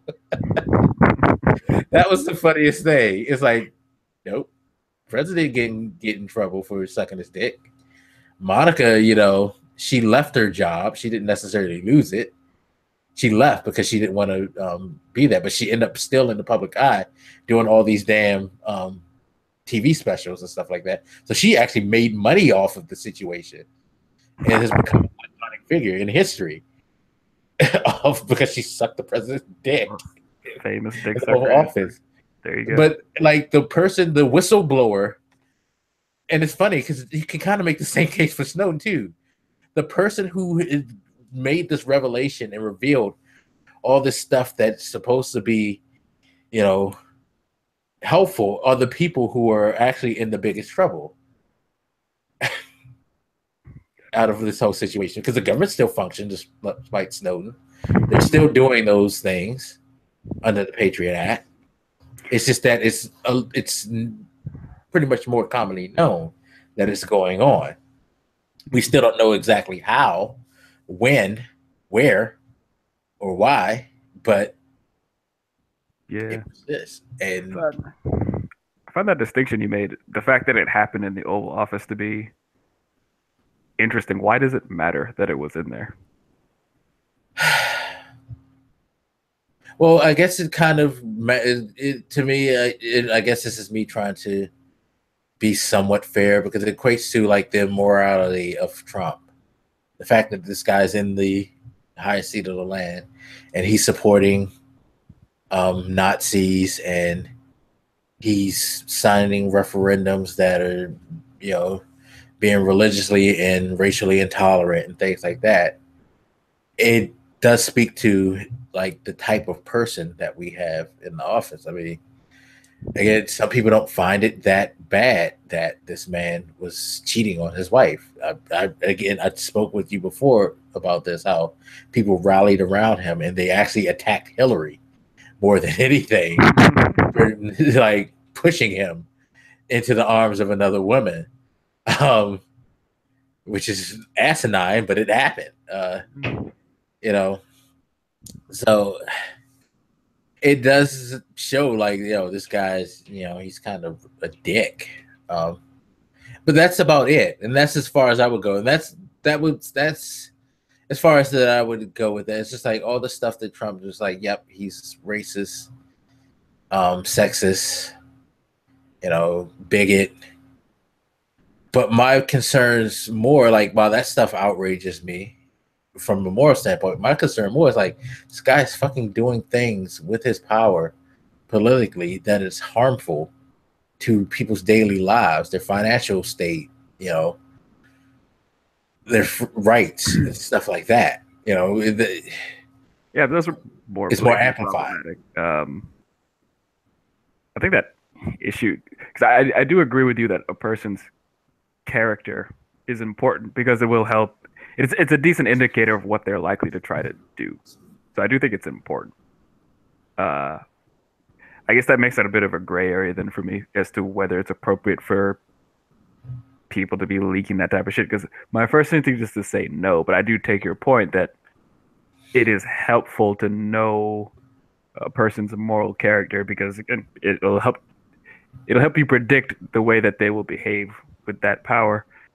But that feels like a slippery slope to just revealing anything about them, because I was trying to make a line between things that are obviously detrimental to the American public and personal shortcomings, and you erased that line a little bit. And I don't agree with that. I mean, I don't disagree. I don't think I erased it. Honestly, if anything, I maybe have thinned it a little, but that line Yeah. still sits. It's still going to sit there because, again, there are some principles and some regulations that Clinton did that I didn't agree with, but overall, he was pretty solid. And even though he was a cheater, and he showed that he had immoral flaws, those moral flaws didn't necessarily project into him just running rampant and doing things that proceeded to threaten, the way the nation is ran or to hurt people. Because people forget, it seems like it's been ages, but it hasn't been that long ago. Clinton got out of office in 2000. When he left office, we had an $800 billion surplus. We didn't have a national deficit. So, being a jerk I've said this before about FDR. Nobody liked FDR. FDR's, when they did political polls, he was less popular than his dog. Found FDR to be a insufferable asshole, but policy-wise, the New Deal and all that stuff, bringing the country out of the Depression, lead us to World War II, help sparking industrialization in this country and growth. Man was fucking amazing at his job. He was just a dick. You know what I mean? So, I guess that points out that maybe we, as a society, to be more mature about how we judge these moral things, because you bring up Clinton's infidelity as an example. I certainly wouldn't, and I don't think you would either, but I certainly wouldn't equate that to a lot of the unsavory bits of Trump's personality. I'll put it that way. And adultery isn't great, but a lot of people act like he murdered somebody. Yeah. I think we need to be a little bit more mature at how we regard that stuff. Was it wrong? Yes, but it wasn't genocide. We could calm down the fuck a little bit about that. And I hate that it's going to be another let's bang on Republicans thing, but this was during a Republican-led Congress in which the articles of impeachment were brought up against him for doing that. And it's like, okay, well, flash to now. You want to fucking impeach Clinton for getting his dick sucked. You don't want to impeach Trump for the things that he said, immoral things that he's done and said while in office. It's interesting, line for you to have where, it's like that line that you talked about. Where do they stand on that line? They just straddle it and just step to whatever side benefits them, Yeah, certainly no consistency there, definitely.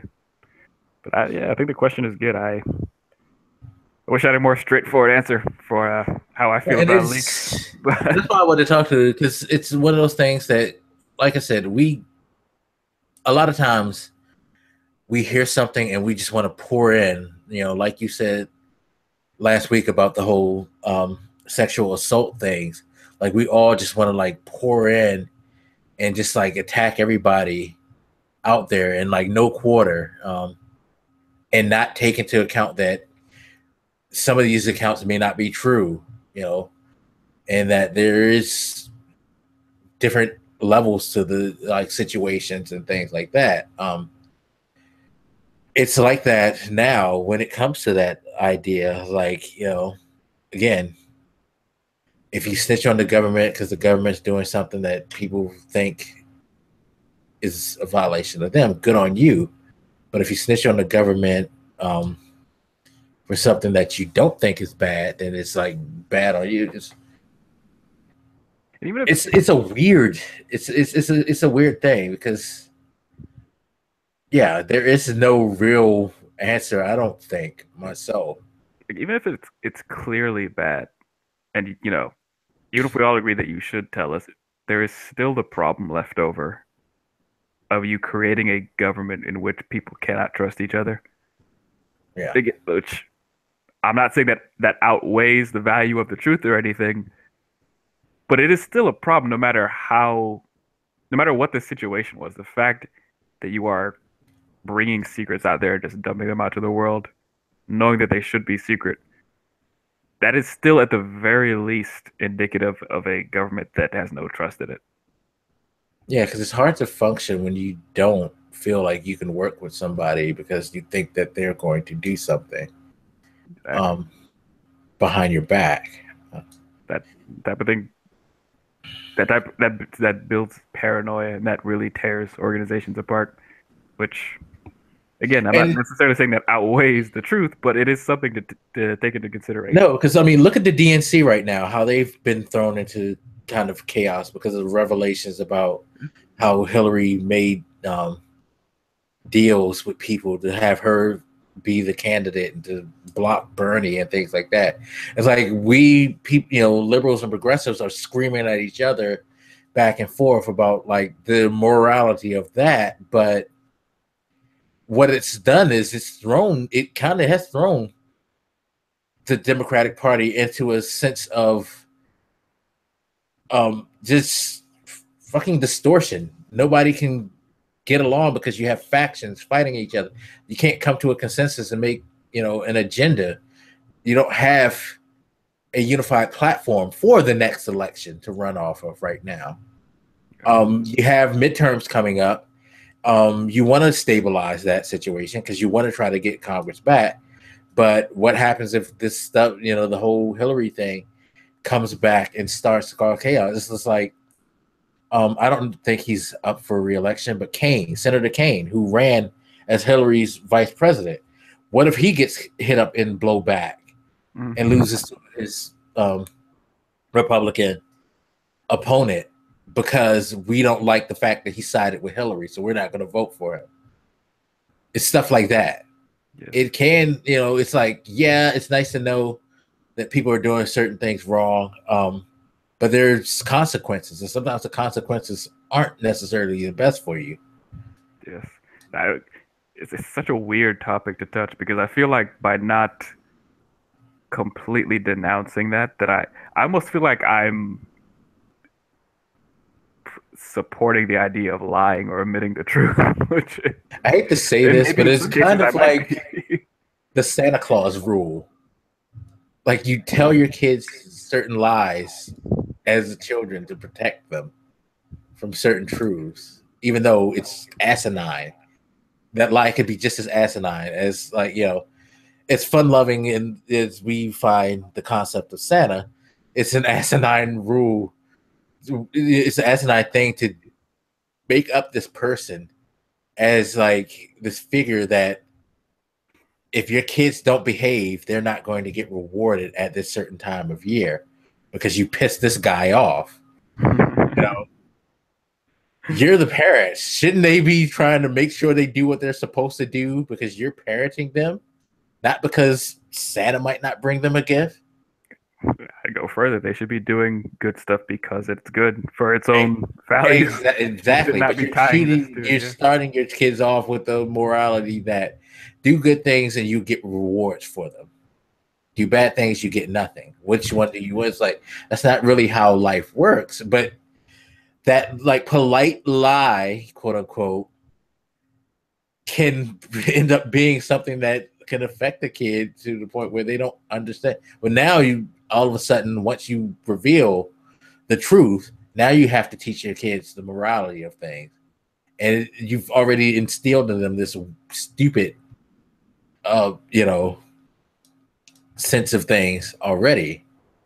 And and I know my mom's looking down on me like, I hate you so much, son, for saying that Santa's stupid. because my mom loved this type of time of year. And again, she would hate you to death for not liking Charlie Brown. Yeah, most people do. But, but it's just like, but it is the concept of the Easter Bunny and Santa Claus and stuff. These figures, you know. But even saying that feels really uncomfortable because now it feels like I'm saying, you know, we have to protect the public from the truth, like like children. It feels demeaning in But some that way. it does, but in a sense, you do in some cases have to protect the people from certain truths of life because certain people can't handle certain things or they wouldn't understand why these things are being done. You know, just saying it was done to protect you isn't going to be enough. Even if you explain it in a way that they can comprehend, it's still going to feel vile. Some of those things that are done. Right. You know what I mean? So it's sometimes it's just better just don't say shit at all or to lie. You know? That's such an uncomfortable question. Yeah. I feel like my own moral sense is being punched in the face because it's it's one thing to say like, I'm not gonna act like I know a perfect answer to every question out there. Maybe in this case there isn't a perfect answer, but the fact that I can't even answer definitively makes me very uncomfortable. It's like because it feels like I'm not even willing to say definitively that lying is Yeah. wrong. But Yeah, I guess another good way to look at it is the Robin Hood theory. Yeah, Robin Hood stole from the rich and gave to the poor, but he still was a thief. yeah, So you celebrate him for doing something that you know is wrong. Type of it. You know, you lie knowing that it's wrong to lie, but you lie in the sense that if I don't tell this lie, a lot of people are going to get fucked up. And we've all had lies that we've had to tell to people to protect their feelings or to keep them from finding something out that we knew would devastate them possibly. Um, it's shitty, yeah. but what's worse, letting them know the truth and the truth just tearing things even to worse? You know, Yeah, I'm not sure. it's just, The ethics of lying, I'm finding a very difficult topic. yeah, no, There's books out snitching there is a on very difficult topic to deal with. That's why I wanted to bring it up because it is one of those testing grounds for your morality, and it's a hard testing ground to sit on and try to maneuver because there is no real right answer to it. You can't just say never lie.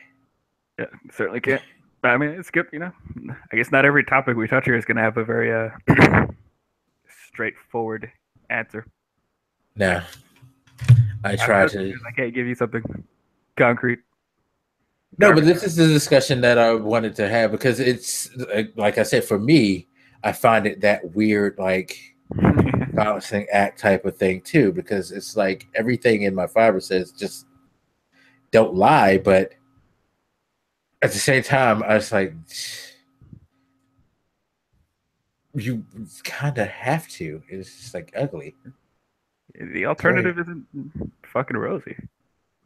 It's, I mean, again, like I don't want to believe my government lies to me, but I also don't want to believe that all of the people leading the country are on pins and needles, always freaking out about the person that might betray them next. Like, yeah, that's because not they're good not going to either. be able to effectively You need govern to if have, they can. yeah, you need to have an atmosphere of trust of some kind to function.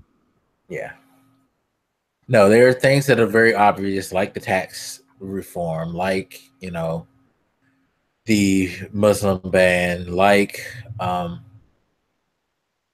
certain elements of racism that are straightforward in your face, like there's black and white, but not everything is black and white in life. And that's why I said, Like rare. we start off speaking specifically about the instance of Trump, and for the most part, I can agree with those. But again, I'm weary of making an exception for this motherfucker because I don't want this to be a precedent moving forward when he's gone, which I'm afraid a lot of what he's doing to the way Yeah. we operate will be just it will keep going after him is what I'm afraid of. A lot of the idiocies, a lot of the Trumpism that we see springing up in other people outside of him now. I'm afraid that that's going to continue when he's gone. And this is another thing that I don't want to see continue after he leaves. This Yeah. motherfucker's actions have the potential to have very long-standing effects on our democracy, even after he's gone. I don't think people appreciate how concerning that is. Yeah. When he shits on our standards, they could stay shit on for a while. Yeah. He has really put us in a position where we just question life like so much. God damn it, this man. I mean, Maybe that's why he should be the Time Man of the Year again, because once again, I mean, in some cases it's been good because it's forced us. Can't believe I said that. I was gonna say it's forced us to talk about the ability to use the old nuclear football and shit. That's that shit that maybe should change. I don't know, but yeah. No, it's gotten a lot more people more involved and willing to at least try to listen, if not understand what's going on in society and politics, and not just head down, just mind your business all the time. Remember, anything you want to do to Trump, you always have to worry. What if it happens to the next? All these people who want to impeach Trump. Think about how you want to do it, because it could come back to bite you in a couple elections. Yeah. Very concerned about them. If he breaks the law, if he's found to be breaking the law, then yes, we have to impeach him. But you don't want. How many impeachments have we had in history? I don't think any president has actually been completely impeached. Okay.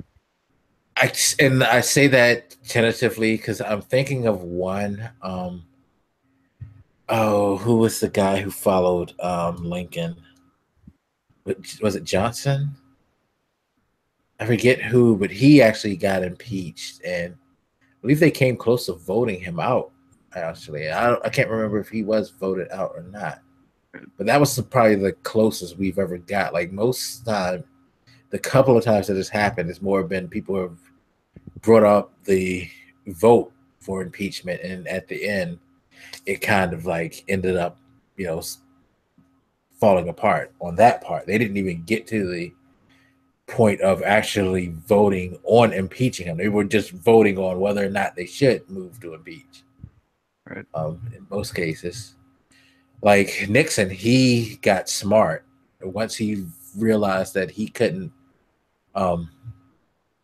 use his power to keep himself from being, charged with any crimes. He just decided, "Fuck it, I'm out. I quit." He got out of Dodge before anything could happen. I asked that to say, again, with me not wanting to necessarily, while I see him as a unique situation, not wanting to make exceptions for him, I don't think we want to live in an America where, you have the political factions already pretty rabid against each other. I don't think you want impeachment to be a much more viable option, much more desired option than it has been. You don't want a bunch of politicians always trying to impeach the president every 5 minutes. Yeah, because it could get to a point where it's just like anything they do, they just impeach. Right. So that is why I am not explicitly making any exception as far as how I deal with the leaks with Trump, because I fear what it would look like in other situations. Yeah. And you have Donald Judas Trump. That's what I think the J stands for, by the way. Judas. What have you done? Man. You've given us so much food to ponder, and it's not even good food. It's that disgusting bland stuff. Good shit. Well, we got nowhere. Yeah. No, we got a lot, because I do think we got a lot. At least we sparked the conversation. Hopefully you guys who are listening will have better answers than us. Shit out of luck coming to us for this, answering this question. Well, I would welcome I would really welcome a reasonable, straightforward answer. Oh my God, if you can come with the reasonable referendum on this, I would so love you. Yeah. Because I don't like wading in the moral backwater here. You know, I prefer to stand on solid moral ground. So it's like me with the R. Kelly song. It just felt too dirty, and at least I was able to come to a resolution. Like, yeah, I can't listen to R. Kelly no more. But I can't with this shit. It's not that simple. Just turn it off and delete the file. anybody has the answers out there, and they'll be a smartass and point me to the Bible. I'll punch you.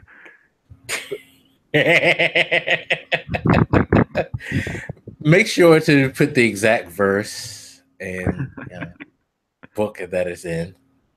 Got And all the if you answers. want, you can just respond to him by sending him an audio file to his Twitter with you reading the prose, so he can understand it I better. bet you I sit there and take notes, and you don't want to do that shit. And because the rebuttal is gonna come. Just know that if you do some shit like that, write a whole fucking book. You don't want to try me.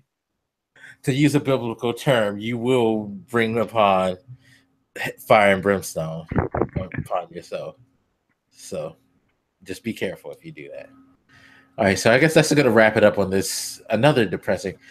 Politics is so exasperating. Why did I want to do this show again? Where's the dance, man? The dance is going to come this weekend because I actually got a 3-day weekend. I actually don't have any homework. I don't have anything going. So bar me breaking my leg trying to do this damn thing. Okay. Well, that dance will brighten everybody's spirits. So there you go. Yeah, that's my holiday cheer for you guys, and me making an ass out of myself. We can be negative all we want because we're looking forward to that dance. Exactly. You have a gift coming. Santa's bringing you something, kids. Yeah, big lump of coal right up your ass. No, that would be the guy sitting in the chair in the Oval Office right now. Goddamn, all right. I mean, he might as well be a fucking lump of coal the way he lives. Oh my god, he's a big white guy and he has a thing for coal. He's Santa Claus. This is great. Oh no, ew! Santa Claus gropes women. Poor elves. I hope there's no female elves in the factory. That wouldn't make it okay. It's not okay to grope male elves, dude. Huh? Well, just that he wouldn't. He likes to grab them by the pussies. And male elves don't have a pussy, so that would kind of scare him. My guy. Anyway, that'll do it for this episode. Let me sign this goddamn mess of an episode out. As always, we appreciate you guys listening. Hopefully, we'll see you next time for the Reason Reborn. Mr. Cardiac, do you have anything to say to the people before we close out? I still love you guys. You know, don't be too sad. We might survive this presidency. Probably. This is a good shot.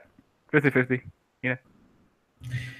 Atheists as well, say your prayers because this guy in the office is gonna fucking ruin us all. We need every help we can. Even the prayer isn't necessarily a realistic, tangible thing to you. Something shit. Put the good vibes. Get a fucking spell book and just start casting wards. Try it all. Yeah, just everything. Yep. All right, everybody. Thank you again, and we will see you next time on the Reason Report. Have a good one. Peace.